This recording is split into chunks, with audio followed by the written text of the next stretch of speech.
shoshib o'tkazayotgan insonlar siroat ko'priklardan shoshib o'tib ketsin-da do'stim. Qo'lingizni duoga ochib amin deb mana shu videoda ko'rayotgan ko'zlaringiz jannatda Allohning jamolini ko'rsin. Videoda oxirigacha ko'rayotgan insonni gunohini Allohim oxirigacha kechirib yuborsin. Aka, assalomu alaykum. Siz Rossiya hududidan umra ziyoratiga keldingiz a? Ha. Rossiyani qayerdan keldingiz? Mordovya, Saransk shahridan. Qaysi davlat fuqarosisiz? Rossiya. Rossiya fuqarosiz a? Rossiya fuqarosi. Qiyinchiliklar, kamchiliklar bo'lmayaptimi? Yo'q.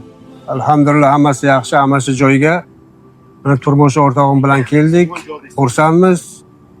Nasib bo'lsa keyingi yil yana umid qilyapmiz kelishga, inshaalloh. Allohim niyatlaringizni yetkazsin. Do'stim, qarang, siz Rossiya hududidasiz. Allohning baytiga qalbingiz ila oshiqmisiz? O'zbekiston, Qirg'iziston yoki Tojikiston fuqarosimiz sizlarning Allohning baytiga taklif qilamiz. Buning uchun +7 kodi bilan 965 026 96 06 raqamlariga WhatsApp tarmoqlari orqali murojaat qilishingiz mumkin. Assalomu